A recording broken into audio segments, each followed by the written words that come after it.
what the problems looked like yesterday.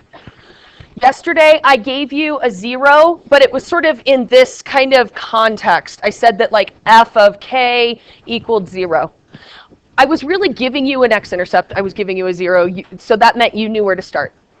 Okay, so just, I don't know that I'll go all the way through this one, but what number do I put on the outside of the box? Is it 9 or negative 9? It is 9. Okay, I've told you the 0 maker is 9. And then I would have a 1, a negative 10, a 7, and an 18. You know, and then you would go from here. This is a relatively straightforward problem, so I might not go further on this. But what will change today is that we will ask you to find the zeros and not just factor it. So actually, let me, for the sake of making an analogy, let me go through this real quick. 1 times 9 is 9. Negative 1. Negative 1 times 9 is negative 9. Negative 2. Negative 2 times 9 is negative 18. I get a 0. So this is x squared minus x minus 2. And this is x minus 9. Okay, so I am factoring this. It now factors one more time, x minus 2x plus 1. So the one thing that will change today is that I will not just say factor it. The instructions will say give all the zeros. And so it's really not that hard once you have factored it, because the zeros are the 0 makers. 9, 2, and negative 1. So it's just that little additional step. And so when you're finding the zeros, you're essentially using that zero product property. The zeros are also our what's? X-intercepts, roots, things like that. Okay, so let's do this one. This is what the instructions will look like today. If you know that one of the zeros of this function is 7, so 1 0 of the function is 7, find the other zeros. Okay, so start with the 7. Do the box process. 6, oops, a negative 29, a negative 96, so 35. Drop this down, we get a 6. 6 times 7 is 35. 35 take away 29 is... Oh, wait a second. Check my math, folks. What? Psych! Just making sure you're awake. 42.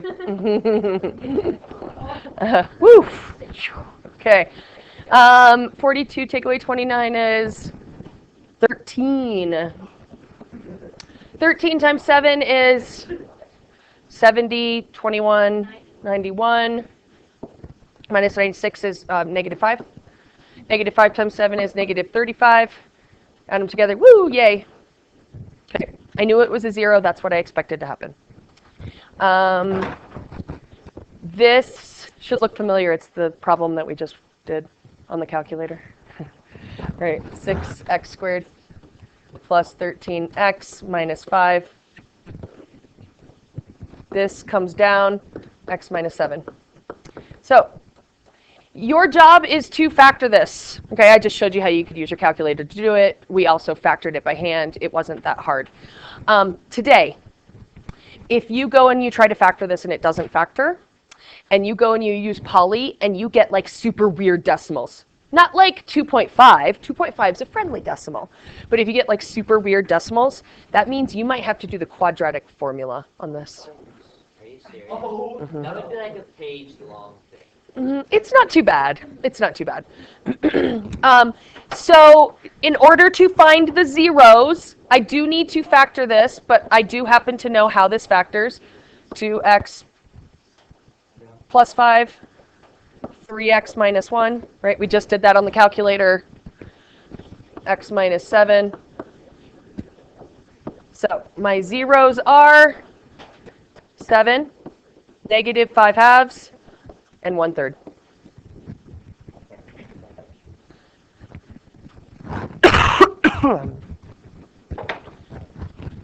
Let's see if I've got an example that works out funny. Let's just skip to the last one. My guess is that the last one is probably like that. So here we go. We've got 1, 0 is 5.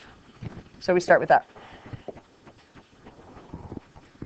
I'll have a 2, a -9, a -9, and a 20. All right, I dropped the 2 down. 2 times 5 is 10. 10 minus 9 is 1. 1 times 5 is 5. 5 minus 9 is -4. -4 times 5 is -20, and I got a 0. Yay. Okay. I got to put my x's back in. So the question is, does 2x squared plus x minus 4 factor?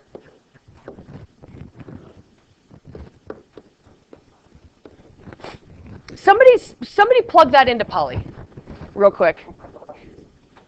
Thank you. Plug that into Poly and tell me what you get.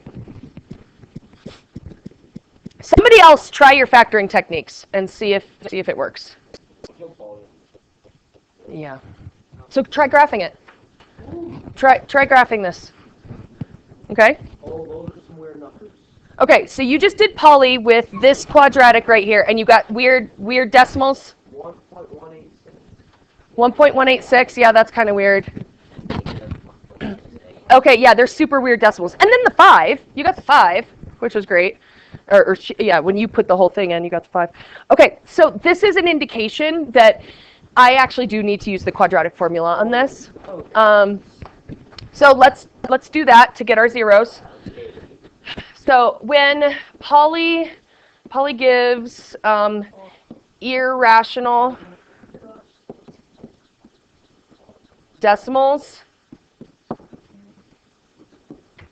so we have to use quadratic formula in order to give the zeros in their exact form.